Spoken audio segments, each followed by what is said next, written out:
And a very good afternoon, everybody. Welcome into another edition of This Week in Flyers Hockey. I'm your host, James Scorza, with you. Excuse me. And with me, as always, is my companions and also my brothers from another, Austin Hammel and Joey Mark Sadly is not with us today. He's under the weather. But Austin, good to see you, man. How you doing?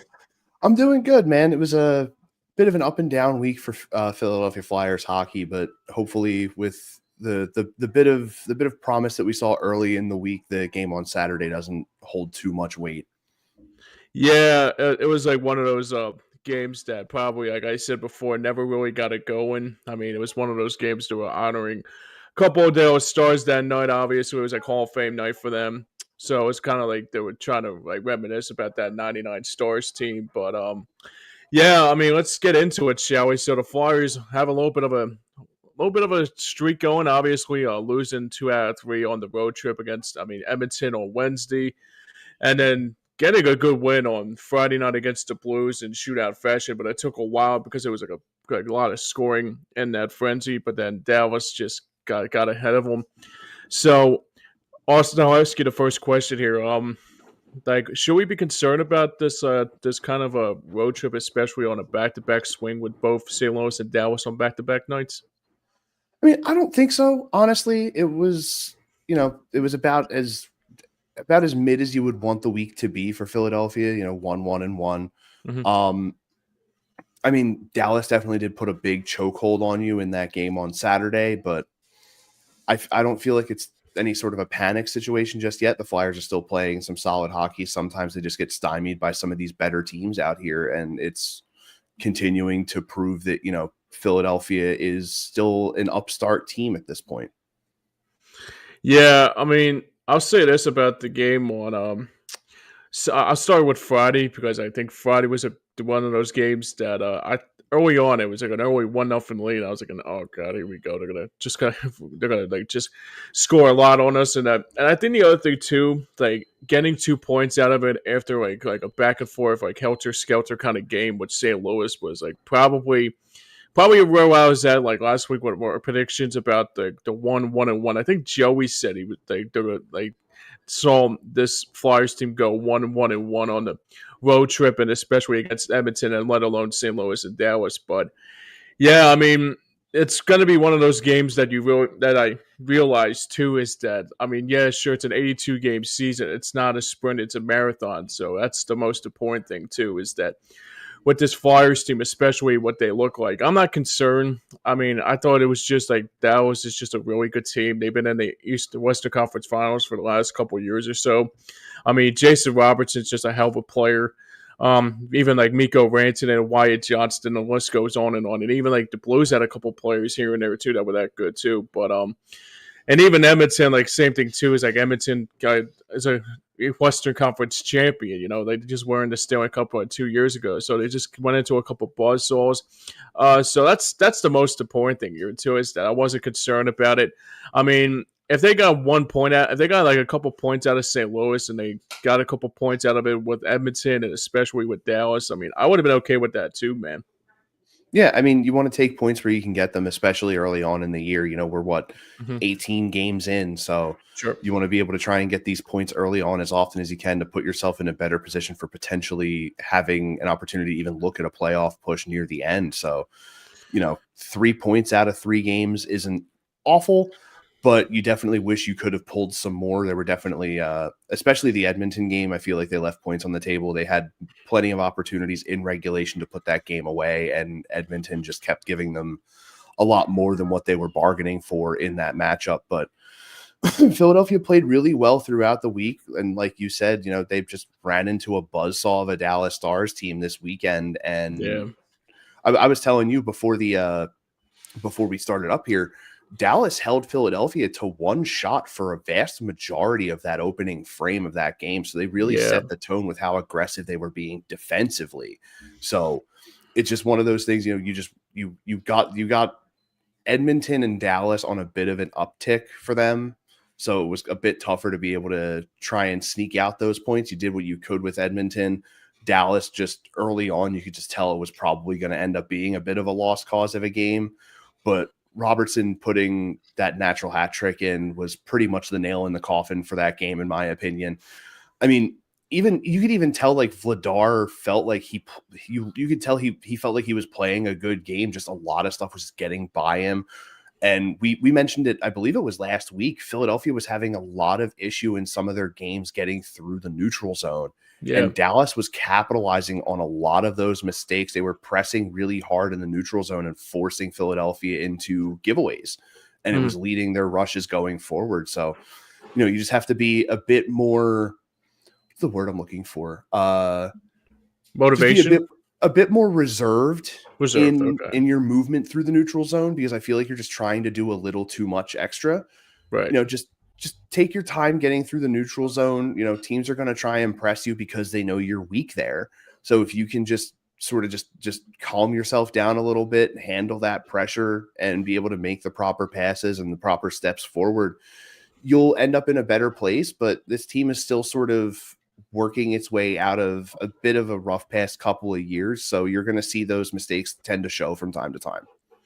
Yeah, for sure. I think that's probably where I was at too. Because like you think about this Flyers team, like I brought up here, like the thing that was probably the positive about it too, about that road trip, that 2 game road trip with St. Louis and Dallas. It was just like, I mean, sure, St. Louis is not the same team as they once were, but able to get 2 points out of it after that kind of a game that was like a scoring frenzy with 6 goals. And I mean, even like early on, like it looked like the Flyers like we're gonna have a long night with the Blues after giving up an early goal that early on in the game. But coming back into that shootout, I said to myself, is that's probably a lot of motivation going into a next game or so and going into the next few games or so too. The other thing too is that I actually found out about the Stars game on Saturday. The Flyers haven't won a game in Dallas in almost 11 years. Or it's like past 11 years. So it's been a like running trend ever since going to Dallas. I mean, every time they go to Dallas, they just continue to lose every which way. I mean, but I mean, the Edmonton game, the thing that stuck out to me the most was that even though they only gave up 2 goals to the Edmonton Oilers, I mean, that's pretty good, especially like keeping Draisaitl and also Connor McDavid in check too. Yeah, and out of the two of them, you only had the 1 point from McDavid, which was an assist on the goal by Evan Bouchard in the first period. So Mm-hmm. you did a really good job being able to contain, in my opinion, 2 of the top 5 players in the league in McDavid and Draisaitl. With the Yeah, Blues game, like you said, when that first goal went in, you were like, "Oh, great, this is going to be a long night." And then right. it instead of being a long night in a negative sense, it wound up being a long night in a positive sense, because that wound up being an absolute shootout, literally and figuratively. Yeah, The two teams combined for it, even counting the goal given in the shootout, a total of 11. And then you turn around and go into Dallas, and like you said, the lack of success there definitely showed again Saturday. It's yeah, just for some reason, for one reason or another, Dallas in terms of hockey always plays Philadelphia really well when we're traveling down there, and they just they had our number again, and you really hope that that's not a sign of things to come going forward. I personally don't think it will be, but it's going to be one of those things that you have to sort of wait and see what happens.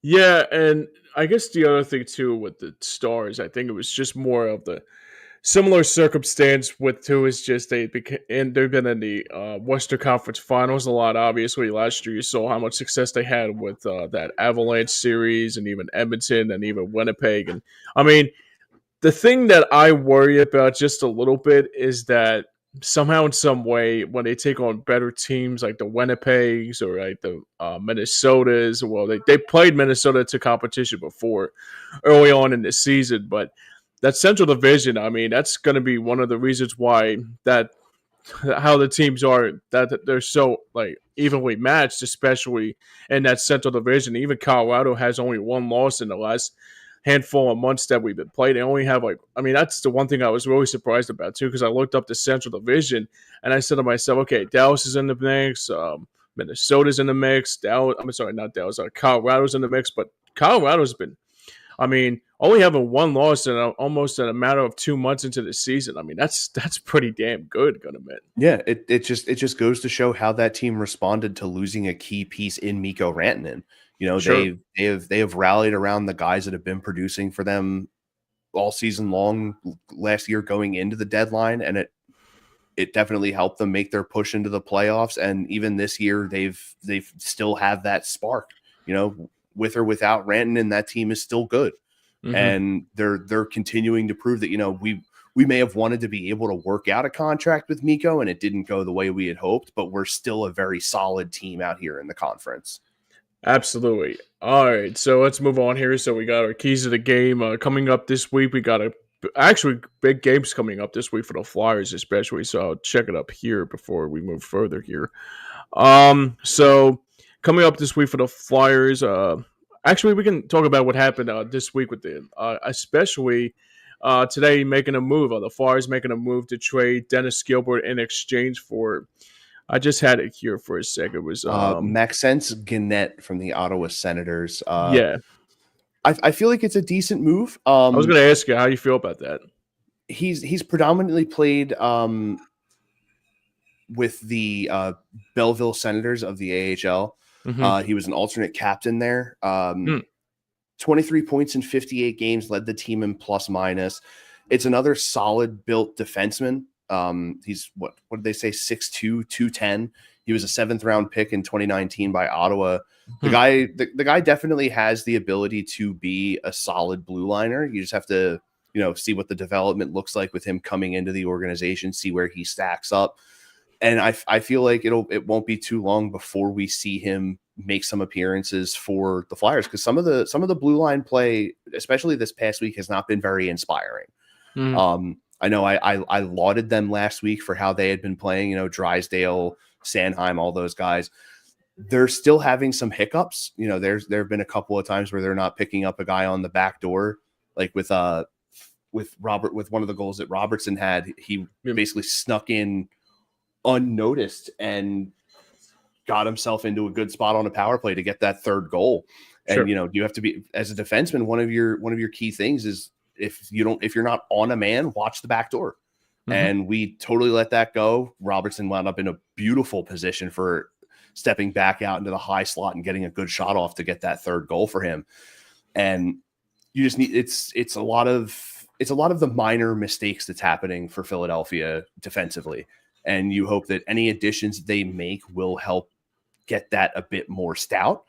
You sort of hope that, the guys that you already have there can get themselves back into competitive form, because we've seen Sanheim play very well defensively before. We know that he's capable of it, but for some reason, some of the more minor things that a defenseman is supposed to do, he's sort of been goofing a little bit, to put it as delicately as I can, because I'm going to try and not cuss as much, because I've been reviewing some of the episodes that we've done, and I tend to I tend to go off sometimes, and I'm trying not to, but like, it's so good. It's a lot of what's minor critiques. The word I'm looking for is like, it's a lot of, for a lack of better words, it's a lot of JV play. You're seeing a lot of play that you would expect in like maybe maybe like early NHL, early AHL career. Some of the mistakes that you're seeing by some of our defensemen, it's especially, again, touching on it again, transitioning through the neutral zone. A lot of the mistakes are starting with the blue liners, trying to get the puck forward to, guys like Zegras, Michkov, Couturier, all those guys to just get the offense flowing forward. And then you're on your heels trying to get back. Again, going back to that Dallas game, we tried to push 4 guys forward and a turnover happened. And it wound up being a 2-on-1 opportunity, and they wound up scoring. It's a lot of this small minor stuff that we're just not executing the way we should, and a lot of it's starting with the defense. Yeah, I mean, you make a good point there about the defense right there, because obviously the probably big reason why there was a lot of scoring in that game against St. Louis was probably because the defense was a big part of that, especially, and then also leaving out Erson out to dry. And same thing with Dan Vladar too, as the same thing that happened on Saturday too. All right, let's move on here. So we got our keys to the game this week coming up this week. So the Flyers have a Hockey Fights Cancer Night against St. Louis coming up on Thursday. Then we got the Devils coming in on Saturday. Then we got the Lightning on Monday. And then we close out the Thanksgiving holiday against Wednesday against the Cup champion Panthers. This is going to be one of the stretches that the Flyers are going to see what they're made of, especially early on in this season. I mean, am I right? Absolutely. I mean, New Jersey, Tampa, Florida. Tampa not so much this year as they were in previous seasons, but like you're playing against some top flight teams in the Eastern Conference. You're coming off of playing a bunch of top flight teams in the West to coming to play a bunch of top flight teams in the East. I'm actually bringing up the standings right now. Come on, load. New Jersey's second overall in the league. It was New Jersey, Tampa, and Florida. Okay, so I think New Jersey's in the league. Tampa's actually just below us. They're 1 point off of us in the overall standings. And then interesting. Sorry, Florida. My brain has been the worst recently. Florida's actually on a bit of a down tilt. They're 9-8-1 right now, but they've been showing a bit of a turnaround from that. They've been playing some really good hockey recently. They're 5-4-1 in their last 10. Right. So they're starting to turn around a little bit. New Jersey in their last 10 are 6-3-1. Tampa in their last 10 are 7-3-0. So like all three of these teams are on a bit of a hot streak coming into the current week right now, leading into playing against Philadelphia. So it's going to be a lot of contain, like as good as New Jersey has been, they just lost Jack Hughes for 6 to 8 weeks. Yeah, I forgot about that. So one of their key contributors is not going to be available. They're going to be trying to find a way to keep the intensity up while not having that guy. But I feel like you and I both know New Jersey is going to be just fine. New Jersey's going to be okay. Tampa is 7-3-0 or 7-0-3, I believe it was. Either one. But either way, they've been playing incredibly well recently. You're like we said, you're going to have quite the test this upcoming week coming into the Thanksgiving holiday. And to round it out, ironically enough, on my birthday, the 26th, on the road in Florida. Then you get that break. You're also, again, this year, just like you do every year, Black Friday is against the Islanders in New York. So you're going to have quite the stretch of games here against some teams that are either starting to work their way back up, either starting to work their way back up, currently figuring things out, or on a bit of a roll. The Islanders in their last 10 are 6-3-1. They're sitting a point ahead of Philadelphia right now in the standings. These are all teams that are, especially the Islanders, though. The Islanders have been on a weird flux over the past couple of years, getting rid of a bunch of their guys, even though they brought in a bunch of good dudes. Like we had talked about it before, they brought in Matty Barzal. They moved on from Anders Lee, Brock Nelson, like and all them other guys. Casey Zizekas. Like there have been a bunch of really solid dudes. Like anytime we would play the Islanders, I remember being like, "Oh shoot, which one of these guys is going to be the guy that's going to get us today?" Now all of those guys are gone, and they're still playing very spirited hockey. They're still finding their ways to win, even though a lot of things that have been going on there have been very frustrating, to say the least, for Islanders fans. They've been playing incredibly good hockey. They're sitting middle of the pack right now, and it's kind of where you would expect the New York Islanders to be. So you're, like your dad said, it's going to be a tough stretch, two home games, and then 4 straight on the road to close out the month. I mean, you need to find ways to win on the road, and that's going to be your main thing. Like, you look at the opposite side of this coin, the Rangers can barely buy a win at home anymore, dude. Right. Like, I think they maybe have 2 at home all year long. Like, it's been really rough for them. So, like, where is it? Because they're 1-7-1 at home, 9-1-1 on the road. Wow. On the opposite end of that, Philadelphia is 6-3-2 at home, 3-3-1 on the road. Wow. So it's almost exactly like ripple effect. Like, kind of like the Rangers. The tail end of this month is going to be big for Philadelphia. You need to start winning games away. Mm-hmm. And I feel like you can say that for literally every team in every league in the history of mankind. If you can't win on the road, you're not going to be putting yourself in a good position come the end of the season trying to make it through the playoff. Yeah. You're basically cutting off your nose to spite your face. Mm-hmm. Like, this team has a lot of talent and they can win hockey games, but they're just having a tough time trying to find a way to win on the road. And I feel like the tail end of this month, like your dad said there, you're gonna need to win at least 2 of these. You need to win at least 2 to put yourself in a decent position going into December, coming into the new year, to be able to make a really strong push at the end of the season. If you can't, you're gonna be in a really tough spot. And Philadelphia just needs to start finding ways to win, especially on the road. Yeah, absolutely. So this stretch is going to be a real tough stretch, like my dad bringing up. Joe Scorza says here. With the Devils, I mean, it obviously when they lost Jack Hughes, it's just like they still got a lot of good talent on that team. I mean, obviously you got Luke. I mean, his brother Luke Hughes. You got also Nico Hischier. And then you got some other players like an Andre Palat. And I mean, they got a good team up there. I mean, that's the thing about it too, is that especially more than anything, like if you can, I mean, the thing that makes it even more astounding is like what you said about the Rangers having a great record on the road and then looking like crap at home. I mean, it's the same kind of ripple effect that we have here with this team. And they have a great record at home, but they struggle a lot on the road. It's probably one of those things that, especially if you can try to get 2 wins out of that, especially against the Devils and the Blues, and probably get like a shootout, maybe probably go into like overtime or a shootout with either Tampa Bay or Florida. And that will be the last time, mind you, too. That the Flyers-Florida series is already over before we even blinked. I mean, we remember early on in the season, we played in Florida to begin the season and then the home opener against Florida. So that season series is over before we even blink, so we won't see the Cup champs until maybe the postseason. But overall, I do agree with you, Austin. I think the one thing we have to do here, especially if you want to find who you are as a team, is that my dad brings up a good point here too. He says, considering being 500 on the road, it's not horrible right now, but it could be worse. I mean, it could be worse than we expected. But at the same time, too, is that you have to find a way to you have to find a way to find your footing, especially on the road, because on the road is going to be the big task, especially going into later on in this season too. I'm going to admit. Yeah, absolutely. Sorry, my camera just freaked out on me. I'm trying to get it to pop back up here.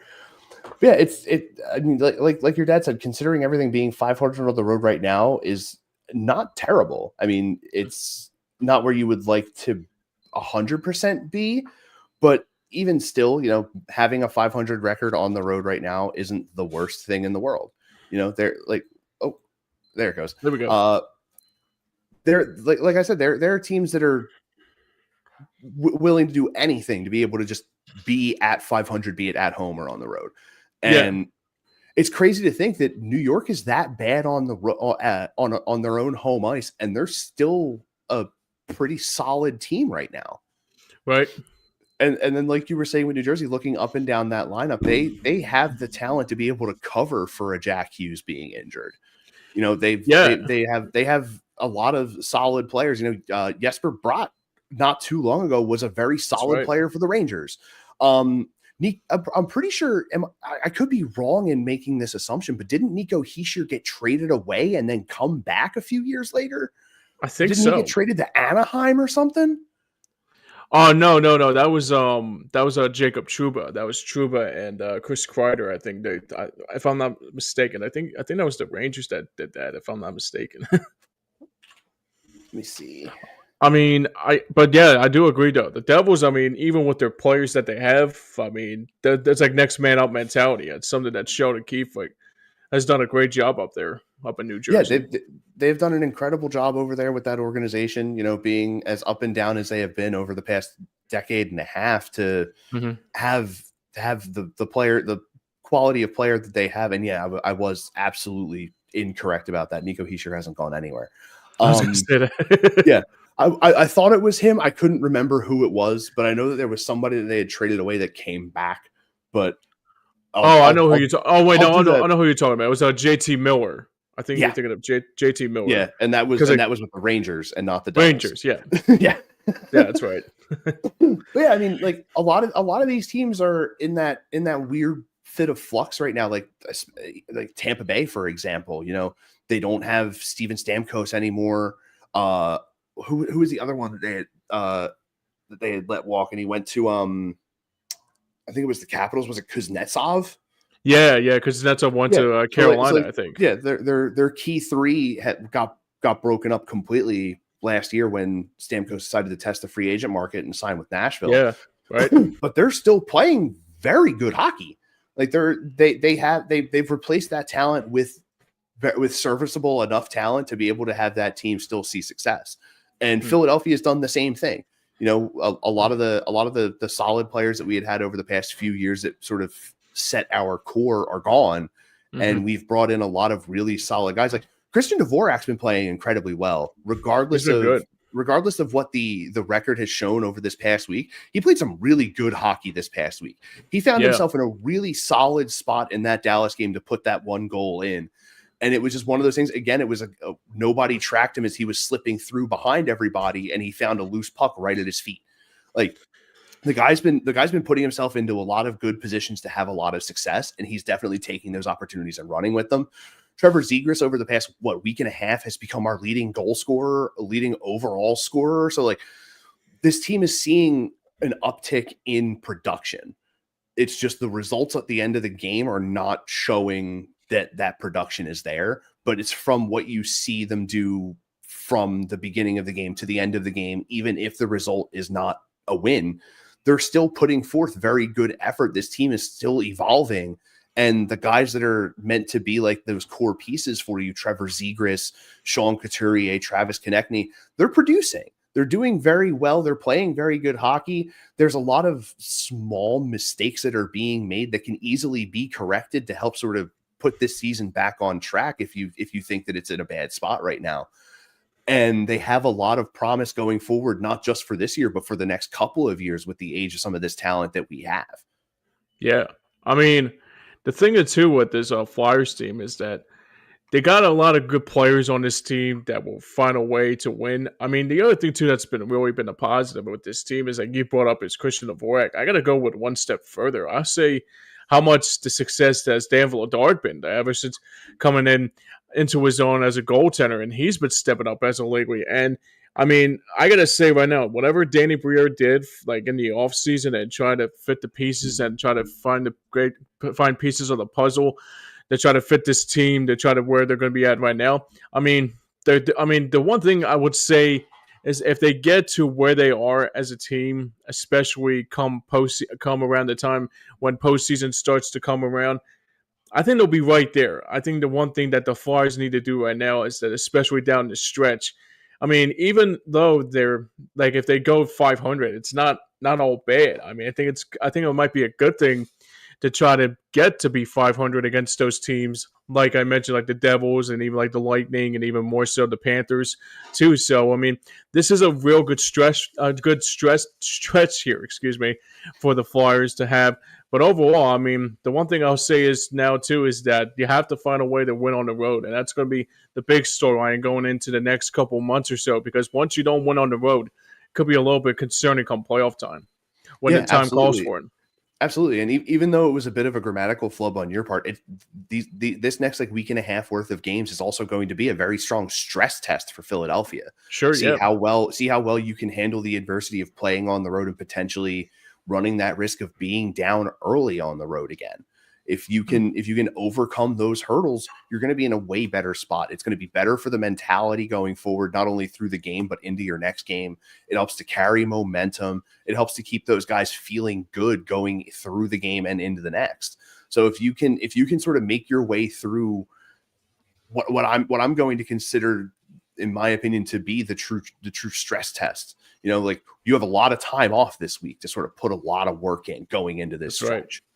You need to use every minute of that to do as much as you can to see this team come out at the other end of this, at the end of November, on a very positive note. That's right. Yeah, absolutely. I think that's the other thing too. With having this time off for this Flyers team, is that it could help them a long ways to try to get back their footing after not a disappointing road trip, but a little bit of a disappointing game on Saturday, and try to get back their footing a little bit too. Yeah, it's going to take a lot of work, but I feel like this team is young and malleable and capable of being able to take that teaching and not take it too personally, and be able to just get out there on the ice and put the work in. Definitely. All right, let's move on here. So as we have the thing on the bottom right of our bottom left of our screen called the Around the National Hockey League. So couple big games coming up here tonight across the NHL here. So there's a couple games out here that really keep a close eye on me. The first one is Carolina up in Boston tonight at TD Garden taking on the Bruins. And that should be a big matchup because especially with David Pastrnak, and also maybe a preview of an Eastern Conference final probably between the Hurricanes and the Bruins. Then we got the Canucks up in Florida taking on the Panthers. Edmonton is up in Buffalo tonight taking on the Sabres. Then we got the Kings taking on the Capitals. That's at set for 7 o'clock. Canadians taking on the Montreal taking on the Blue Jackets. That's set for 7:30. And then we got the Utah Mammoth closing out the night taking on Anaheim. So is there any games out there that stick out to you that you're going to keep a close eye on, especially not watching that other team that up in Dallas tonight on Monday Night Football? Honestly, for me, it's the first one that you've mentioned, the Carolina Boston. It can especially after what we saw at the end of the not even at the end, at the start of the Boston Montreal game over the weekend. Yeah, 4 seconds in, they're dropping gloves. Boston's using every player they can to help sort of motivate this team forward. And like you said, that is I would personally probably say a potential semifinal matchup, maybe not a conference final matchup, because you also have to remember that Montreal exists in the division. There's a couple other teams that are sort of fighting their way through right now that could end up being another team to watch. But this could actually have that little taste of high end playoff hockey early on in a regular season. That game, and of course I'm gonna say Edmonton, because I love watching Connor McDavid and Leon Draisaitl play together. You may not see it like I do, but it gives me that feel of like Henrik and Daniel Sedin from back in the day. Yeah. How they used to play together, how like they would literally just throw a puck somewhere and it's like, yeah, screw it, he's over there somewhere. Like these guys have that sort of connection. I've been loving watching them play over the past few years. And it's only getting better as they get older and start to and get more hockey IQ into their brains when they're out there, man. Please let there be some good from that tonight. I need some more McDavid highlights in my life, dude. Yeah, as do I. So I got another comment here before we move on here. So it says, with that, my dad, Joe Scorza, says, that all being said, the Flyers are only 4 points out of second place in the division. So that's good to hear right now. That makes us feel a little bit better, The right? Metropolitan is an absolute dogfight right now. And we need to be watching every single game from within our own division right now, because it could make all the difference. Because especially with the fact that like we said, the Flyers don't play again until, what was it, Thursday, yeah. So much time to watch these other teams play and just be like, oh man. And you can use that to sort of stack up to what you've seen so far with Philadelphia, and then going into that game Thursday, just another dogfight that you're going to have to watch. So like, this division is must-see hockey for sure with how close the race has been so far. Yeah, absolutely. But by the way, did you by any chance see that brawl last night with the Red Wings and the Rangers? Yes, that was crazy. and they were both wearing their original 6 jerseys. Like, how much more cathartic could that have been? Like that is the kind of thing that you love to see. Like that, the opening of, like I said, the opening of the Boston Montreal game with them fighting right away. Like, we've been seeing these little flashes of old time hockey coming through recently from some of these original 6 teams. Let's see Philadelphia get some of that action going this week. Philadelphia, Pittsburgh, maybe, or Philadelphia, New Jersey. I think Philly, New Jersey, you might see a little bit of tempers boil over, because they played recently, and it was very dogged. It was a very contentious game, and you could tell that a couple of players were starting to get a little annoyed with guys on the other side. So I feel like there's potential for a blow up there. Even playing against St. Louis again, because that was a really tough fought game. Yeah, you literally come from that tough fought game to a really hard loss, and you need to take that frustration out on somebody. Why not the team that you literally just fought tooth and nail to get a win? Yeah, right. Just be like, all right, we like y'all defended your home well. Come see us here. Let's go.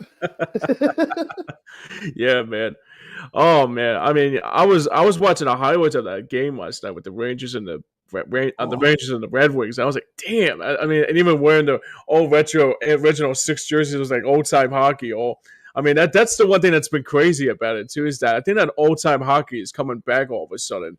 Like that, the brawls, like obviously not as crazy as they once were, but like a little bit just as not as. I mean, back then, I mean, the Penguins Flyers brawl, or like even like just the history of the. I mean, if you Ottawa, yeah. Even the minor league teams like the Phantoms and the Edmonton Senators back in 2003 too. You know, or even before, like during that same time frame, like when the Phantoms would play against the Hershey Bears. Yeah, those were always real rough games to have to sit around for. And I remember the Wilkes-Barre Scranton Penguins too. Yeah, but. You are seeing these flashes of it because there are still those guys on a roster that are like, I may not be a guy that's going to light that lamp every single night, but I will do something to get these people off their feet and behind their team. Right. And that's exactly what you're saying. Granted, the Detroit, New York thing was after the final buzzer had went off, but holy crap, what a better way to round out such a game between those two. Dude, it reminded me so much of Slapshot, man. Oh, my heart grew 3 sizes watching that happen. Oh yeah, man, no question. Something about seeing people rumble in hockey nowadays just still gives me the warm and fuzzies. Yeah. So I guess there's a lot of games coming up on the Nugget, especially coming up this week for the Flyers, especially. I mean, not the Flyers. I mean, around in the NHL, but. Might be watching that Kings Capital game because I always like Andrei Kopitar. Like this is his final season, so I'll be curious to know what he does.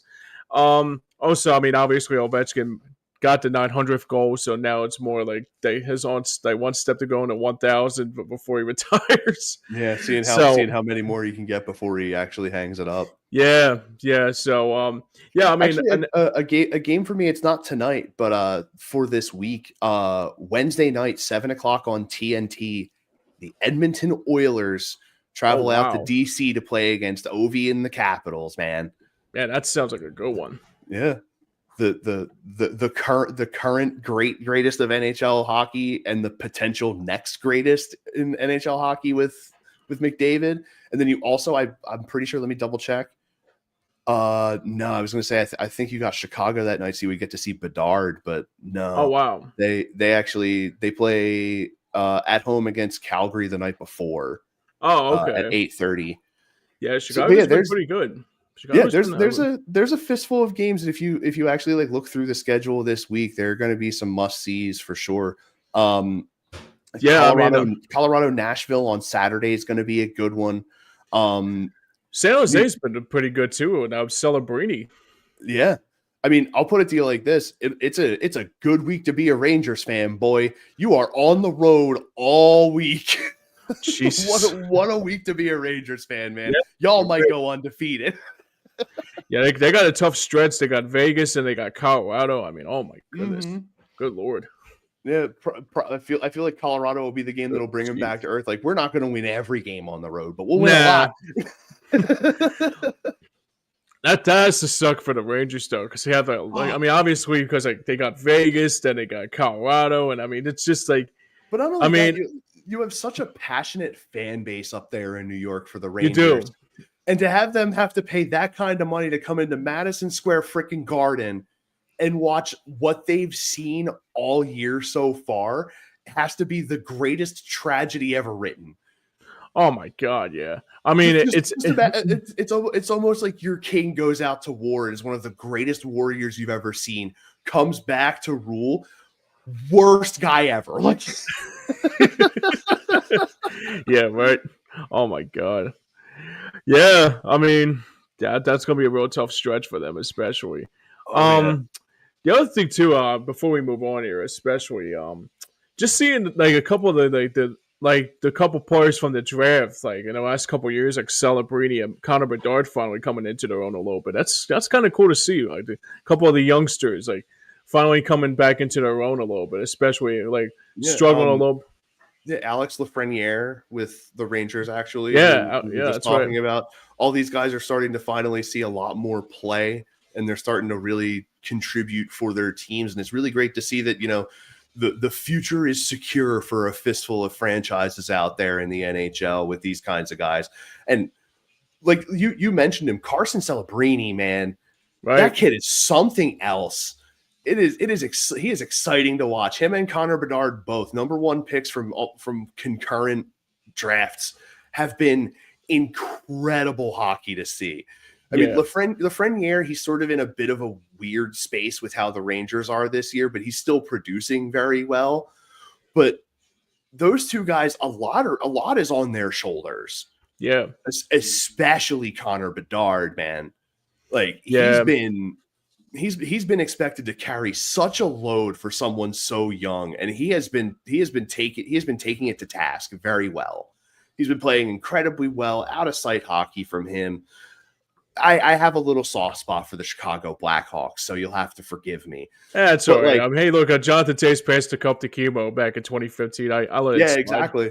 Yeah, but like that is I feel like the Chicago Blackhawks are going to be in safe hands if they can build around Bedard pretty well. If they can find even if they find someone that plays half as good as Leon Draisaitl to sort of put alongside Connor Bedard to have him be the McDavid of that team, they'll be all right. Yeah, and that's the thing too. I think about the same thing about Minnesota with Kaprizov and Baldy and all that other players they have up there too. They have a good group up there too. Yeah.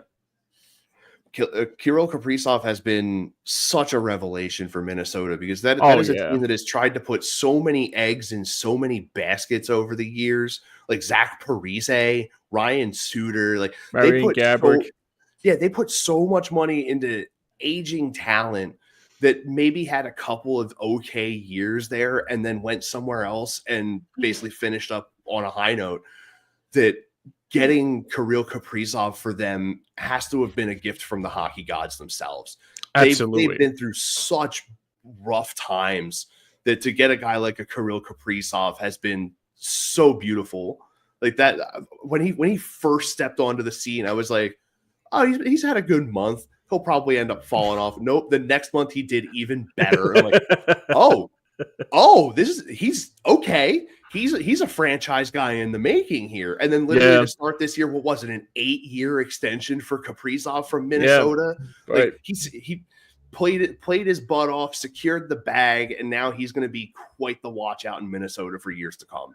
Yeah, I like Minnesota. Like they're a good young team. They got a lot of good players on that team, but especially their goaltending's like really been good as a league with too. Goaltending's really solid out there. They got like Gustafson and Wallstead. I think. Yeah, I mean they got it. I mean even before they had Marc-Andre Fleury too at one point too. Yeah, I mean they've had some decent goaltending talent come through there. It's just the rest of the team hasn't been solid ahead of them for it to really matter. And now that the team's starting to get built pretty well, they're seeing the goaltenders do a lot better. I'm pretty sure Kempe was there at one point for a season or two.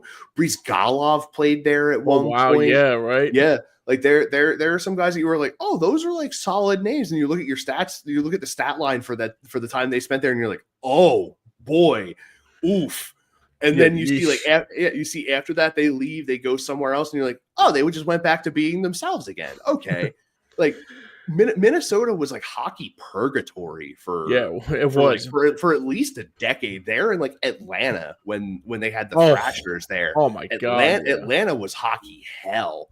Just not even in terms of like not many people coming to the games. Just like the teams were so poorly built. I remember you how see a bad player Atlanta go was there and you're too. like, uh-oh. Like, is this the guy they're banking on the turnaround for? It's the damnedest thing too, because like we had Kovalchuk and Marian Hossa, and then at the same time too is that was the Chicago Wolves affiliate, and the Chicago Wolves were actually better as the minor league team was better than the Thrashers at one point. Yeah, I mean, even before they moved over, they managed to pull Dustin Bufflin from Chicago. That's And right. Bufflin was one of those knock you down, drag you out style defensemen. Bufflin. He was a big boy, man. I remember seeing clips of him like literally running into like 3 dudes, one of them his own guy, and all of them fall. Like, yeah, that man was a beast, and that was one of those big ads for them. I was like, okay, they're starting to make that push to try and get a little bit better. And then literally they make that move. Hey guys, Atlanta's going back to Winnipeg. The Jets are back up. I went, bro, the Jets are back? Oh my gosh. Yeah, I was hoping like one of the expansion teams would have been Quebec, or maybe what was the other team? Not the Nordique. Hartford, yeah. Hartford Whalers. I believe it was the Avalanche for one of their alternates are wearing Quebec Nordiques jerseys this year. They look sick, man. And I'm pretty sure, I think it was last year, Carolina wore a Hartford Whalers. Yeah. They even brought back the Baz Bonza song. Yeah. Oh my gosh, dude. The color schemes back in the 90s were outrageous. Like even some like alternate jersey designs from like the mid 90s to like pre 2010 were some of the wildest things I had ever seen. Like the old Lightning jersey with the lightning bolts along the forearms of the sleeves. The Islanders jersey with like the water waves at the bottom of it with the longshoreman in the actual logo. Yep. Even like the one of my favorite alternate jerseys, the Atlanta Thrashers light blue alternate. Oh wow, was one of the sickest jerseys, and I still to this day, if I can ever get my hands on one, it's gonna be a Kovalchuk no matter what. There you go. I gotta go with Boston Bruins with the bear, the gold jersey with the gold bear. Oh my gosh, yes, dude. Dude, that was awesome. That's my favorite jersey out of all. Yeah, the old Columbus alternate where it was just the cannon in the center of the jersey, bro. Like some logo designs for alternates, you were like, what are y'all doing? This slaps. Like it really does, man. Just the way they and then they went over to there it is. I was just about to say, like, just on the opposite side of the coin, as there have been incredible jerseys, there have been some god awful ones. And the first one I was gonna bring up was the Vancouver Canucks big brown and orange V, dude. Dude, I hated that jersey. They were gross. They were so gross.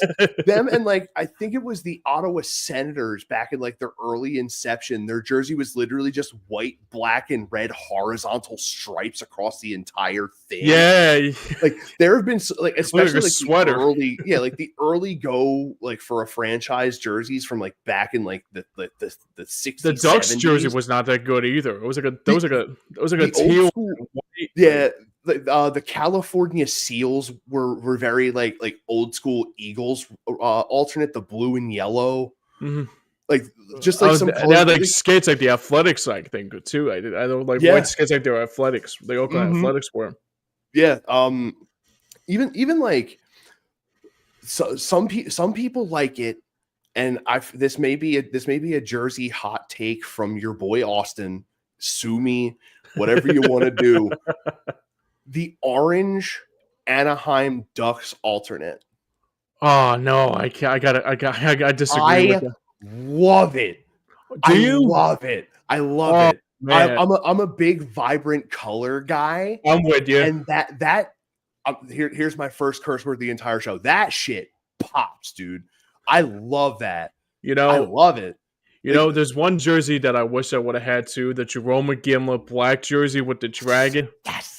a buddy of mine had the one that it was the red one with the dragon on the front. Oh, okay. That dragon logo for Calgary was sick. Sick. That when the Canucks first transitioned over from it just being that big V jersey to the C with the fish on it, that alternate they had where it started blue, faded, like gradiented into red, and then gradiented back to blue. I like those jerseys too. Fun fact about that jersey. I played my high school, we didn't have the insurance outlets to be able to do ice hockey. So we had roller hockey instead. Right. The guy that coached the team knew a dude in, I think it was Feasterville, that was running a roller hockey league at a local like hockey center. So he got us into the league. The coach at one point in time was an equipment manager for the Phantoms. So he had access to like actual like legitimate like hockey jerseys. So the one that he got for my high school, shout out Franklintown Charter High School, was that same color scheme, the blue gradient to red, gradient back to blue, big coyote in the center, dude. Oh man, that's awesome. It was tight. My brother Alex and I both played on that team. He was number 10, I was number 5. Yeah, so that was one of my favorite jerseys that I ever got a chance to wear. I can go for like an Ed Jovanovski jersey, like in that color. Oh yeah. Oh gosh, Jovanovski, or even like Marcus Naslund or Trevor Linden. Trevor Linden. Trevor Linden was my dude. I liked Alex Burrows. Yeah, Alex Burrows was a real hard-nosed guy. I loved watching him play. But dude, just so many awesome jersey concepts that have come around over the course of teams' histories. But also, like I said, with the good, there's the bad. And for me, one of the bad ones, another one that I wanted to mention was the Rangers sweater alternate when they first announced that one. And it literally just said Rangers diagonally. Like, how lazy, dude. Y'all had one of the sickest logos of the early 2000s with just the head of the Statue of Liberty with NYR underneath of it, bro. That thing was so hard. I thought they were never going to change that. Them and the Capitals, when the Capitals had the bald eagle with the stars. Oh, wow. Like those logos were sick. Oh, I love that jersey, man. Yeah, early OV career Capitals, like Jaromir Jagr black jersey. Peter Bondra, man. Peter Bondra, Ole Kolzig. Like, those were some of the sickest, personally, though, some of the sickest jerseys in the NHL. A majority of them have come out of the Eastern Conference. Fight me if you want. Did. You know, I'm not gonna lie to you. Y'all guys got some pretty, y'all guys got some pretty sick LA Kings jerseys, like the purple and yellow Kings jersey, fire. The old school original Coyotes with that green, that forest green, the deep green, the Jeremy killer. Yeah, but you try and stack them against a bunch of these Eastern Conference teams, bro. You ain't shaking a stick at Eastern Conference jerseys, bro. You know, I'm not gonna lie to you. I'll always love that Dallas Stars jersey they had, whatever that was. It was kind of like an alien-like. It was like a black. Yeah, the black with the neon green. You're talking about the old black and red one from like the mid '90s. My gosh, because that was around the time that the Astros were doing that kind of thing too. It was like the look in the future type jersey, bro. Those things were. You can debate me if you want. That stuff was gross, dude. I know. The Mariners did it too when they because they did it recently. The Astros and the Mariners did like a game where they both wore those jerseys as throwbacks. Grossest thing I've ever seen. I could sit here for 3 hours just talking about jersey design, dude. Because I love that they brought back the old Sixers jerseys. Yeah, so do I. Like the Iverson era Sixers jerseys. Love that jersey, man. Like of course you can never go wrong with a Chicago Bulls. They're a classic. Yep. They always do right. Same thing with the Lakers. Like, just there's so many jerseys that like you look at them and you're like, they could have done so much more, or they did way too much. Like, but you always end up finding some that of one them. I think it was like the Wizards jersey that kind of looked like Newman Goretti a little bit with the black and gold. That was an ugly one.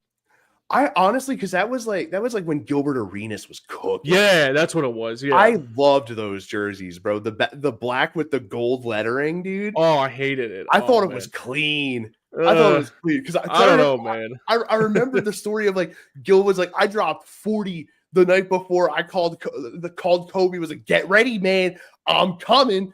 Kobe dropped 60 on him.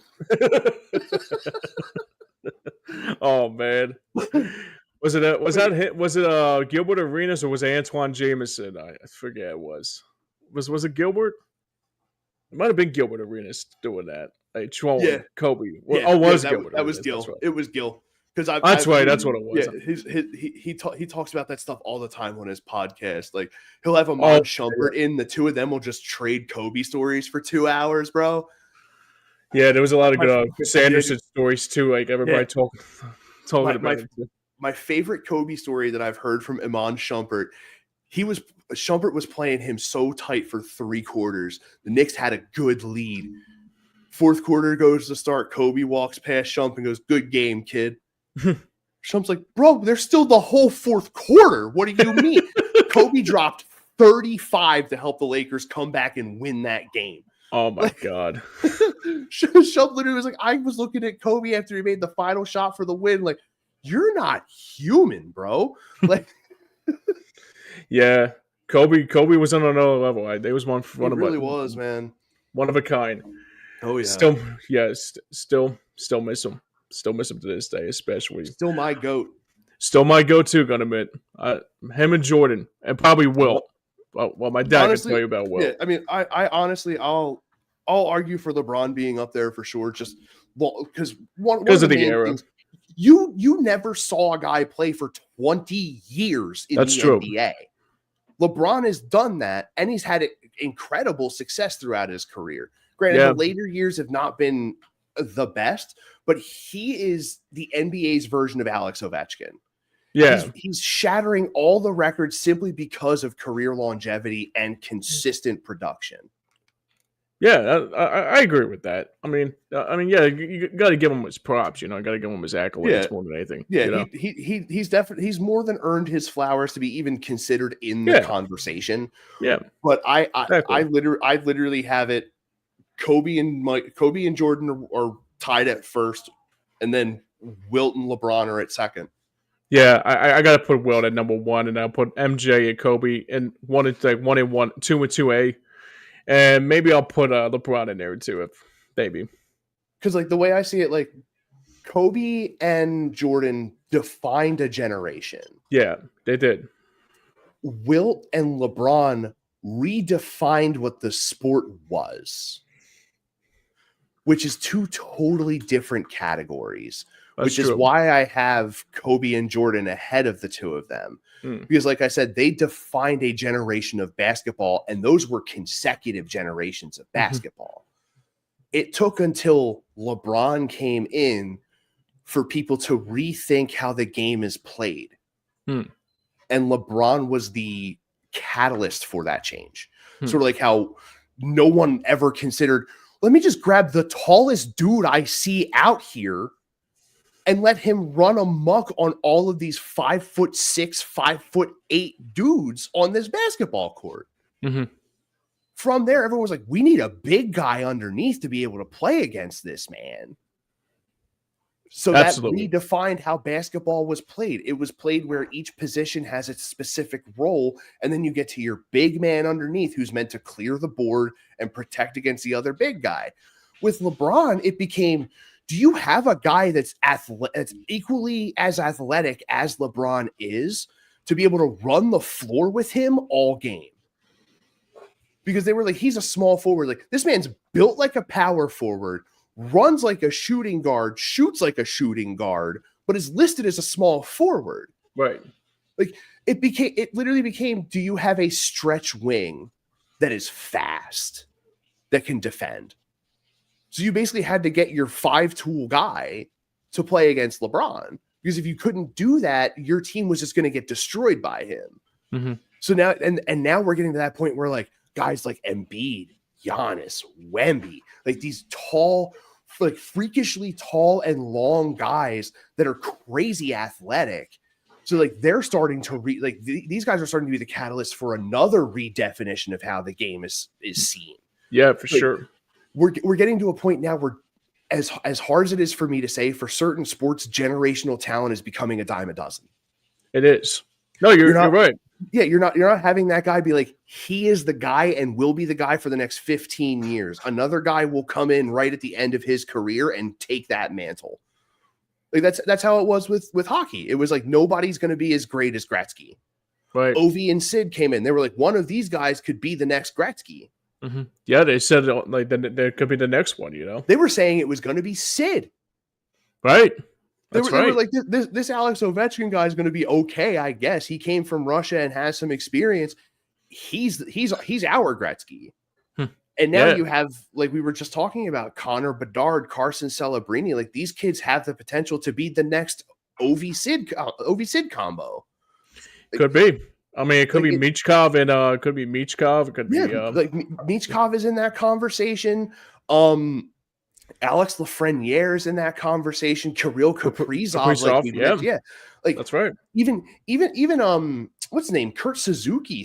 He's still fairly young. Yeah, like he's become even Caulfield. Cole Caulfield too. Yeah, Cole Caulfield. Who was the kid with the Coyotes? Cale Makar. Yeah. Like there's all this generational, quote unquote, generational talent in the league. Like it's becoming prominent in every league too. You're seeing all these guys that are like, holy crap. They've learned from seeing their favorite players play, which was a combination of multiple different guys. And now they play like those 4 guys in one. Absolutely. So you're starting to see you're starting to see this point of like an all-rounder is going to be that guy in every single spot on your roster. Oh yeah. It's not just going to be a guy that can dangle, a guy that can pass, and then a guy that wins faceoffs in the middle. You're going to see centers pulling crazy dangles and then top shelving one like this close to the net. Mm-hmm. Like it's just going to become a thing that you see in every sport. And I am all about the change. I agree. And then of course the old man in me is like, keep fighting in the game. I still want to see people fight. Yep. Because you're going to get to a point where you're going to have all these guys and none of them do that. And you're going to see someone get frustrated and go after a guy. Mm-hmm. And you're not going to have a guy to protect your guy. Right. And that's where like those like Nick Delorier's, Ryan Reeves, Rempe, like all these big, like burly dudes that are just like, hey man, nah, you're not going to do that. If you want to try and do that, you can see me instead. Right. So like there are certain aspects of the current game that I do love as a ritualistic hockey fan from back in, the 90s and the early 2000s. And even though you're seeing a lot of things about the game change, there's a lot of stuff that stays the same. Yeah. So you're getting that embracing the new, but still keeping tastes of the old. And Philadelphia, to sort of round out the whole talk that I'm having here, is like art changes, but a lot of things will stay the same within that. And Philadelphia Flyers hockey has changed a lot from where it was, winning the back-to-back cups in 73, 74, 74, 75, making that finals appearance in 2010, even in 96 when they made the finals appearance against the Red Wings. Like a lot has changed in just the way the game is played, even just from 2010 to 2025. 15 years is a lot of time. I still talk about the Phillies winning the World Series in 08. Like that shit was yesterday. As do I. That's like the same thing I have with the Flyers in 2010. I always rave about that 2010 team. Like we it's crazy how quickly time can pass and how things can change. Right. And hockey, I feel like has done the best in we are advancing the sport forward while keeping its core the same. Yeah. And one of the prime examples that I have of that is the Philadelphia Flyers as an organization. Mm-hmm. A lot has changed around them, not only outside of the league, but within the style of play, the way the franchise is run. But at the end of the day, this team is still here to compete tooth and nail to try and win these hockey games. and you saw it in 2 of the 3 games this past week, and you're gonna see a lot of it before November is over. Oh yeah, I agree. Yeah, and the last thing we'll say about this too is that hopefully it continues to basically like kind of springboard how it was the last having that relevancy back for Flyers hockey. I mean, once April comes around, man, I'll be looking. Hopefully, we'll be wearing that orange T-shirts at the. I keep on saying Wells Fargo, but Xfinity Mobile. I forgive me. Xfinity Mobile Arena. Xfinity Mobile. I'm still an I call it Franklin Mills guy. Yeah. So like, yeah, or the big FU, the FU yeah, Center. Oh gosh, the First Union Center. Could even go back as far as to call it the Core State Center. Yeah. Right. Oh man, I know, boy, right? Oh boy. Yeah, man. All right, that's gonna wrap it up for this edition today of This Week in Flyers Hockey. Want to thank Austin here today, man. Where can people see you next, my brother? I'm actually going to be doing a stream in a little bit over at twitch.tv/Hambo26. I had fallen out of and gotten back into playing Baldur's Gate 3. But actually recently a friend of mine hit me up probably about 2 weeks ago now on Discord and was like, dude, you have to play this game I'm playing. I'm like, oh, what's it called? And he just told me like the side name to it. And I was like, oh, I never heard of that before. He sent me the thing for it. I'm like, bro, is this Phantasy Star Online from the Dreamcast? He's like, oh, I played it on the GameCube. I'm like, nah, dog. I played this in 2002 on my Sega Dreamcast, bro. I literally would have, I tell you no lie, to run my Dreamcast after a point, I had to open the top of the disc tray, use a pen to hold down the button that the disc tray would press against, so right. to see if the disc would keep spinning. So if the disc didn't spin, I would have to reset the console. So if it kept spinning, I would really quickly and like yank the pen out and close the lid at the same time so the game would run. Oh my God. But dude, I put hundreds of hours into that game, man. And that's great. Man. I am back in it. Nice. It's honestly, Sweet. It's kind of bad. I played for like 6 hours yesterday. Oh, Jesus. So I've just been running that. I may end up streaming some of it, more than likely that, or try and run through Sunshine again. I hit a fit of frustration with Mario Sunshine and went, we're not doing this today, and switched over to Baldur's Gate and haven't touched Mario Sunshine since. That was like 3 weeks ago. Yeah, right. But like, I have a lot of stuff on the table that I need to finish up, and I need to start finishing them up because new games are coming out. There's a new Resident Evil coming out soon, and I need to get that and play it. My computer probably can't support it, let's be honest, but I want it. But I keep seeing sales for Fallout New Vegas on Steam, so I'm eventually going to bite and buy it because it's my favorite one. So I'll probably end up doing that when I finish a game that I have on my list of like 6 or 7 that I haven't. So if I can get through one of those, I'll add something else to the list instead. Absolutely. Yeah, man. Good stuff. Good stuff, dude. Okay. I'll be looking forward to hearing from that. All right. So it's going to be a good time. If you're not, much like with here, if you're not already following, please follow. It's absolutely free to do. It costs you $0, maybe 4 extra seconds of your time. But you'll get notified when we get to do stuff like this. You'll get to hear me ramble about random things tangentially to what we're talking about. I call it a random mix. That's why I have a random mix here, so we can talk about everything and anything, you know? Exactly. Like, and I feel like that's what keeps things organic. Yeah. And if you enjoy what you see here, follow, share it out to other people that you think would like this kind of stuff. I know a lot of Philly sports people, and I don't even live in Philly anymore. Right. And like the amount of them that show love on the stuff that we do here is incredible. So if you're not already following, do so. It's absolutely free. You don't have to pay anything for it. Just like with your Facebook account, that's totally free. Send it out. Like, why not? Let other people know, like, hey, man, check these dudes out. We always appreciate it. We wouldn't be doing this if it wasn't for you guys showing the love that you show every single week. Just thank you is all I'm really trying to say. We appreciate you all so much. And on top of that, shout out to Mitch. You know, shout out to Mitch. Shout out to the gang over at Streampunk Entertainment. Incredible people. I got brought into the fold right before the summer started, and it has been awesome. I would not trade it for anything in the world. I love being able to just hang out with people and talk about sports. And then on Saturdays, being able to just pick a video game to just ramble on about with my buddy Art over at the Hardcore Play and Rewind channel. You know, Scott and those guys over there at Streampunk do incredible work.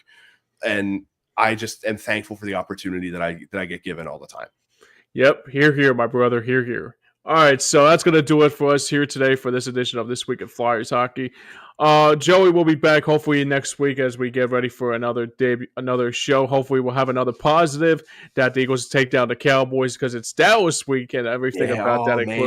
It's going to be a fun week, especially the week before Thanksgiving. So we'll definitely strap ourselves in for that one too. So now for everyone behind the scenes and for everyone that made it work here, for Austin Hammel and for myself here, I'm James Scorza. From all of us to all of you, thank you for listening, everybody. James Scorza saying so long, good night, good hockey, and we'll see you guys next week.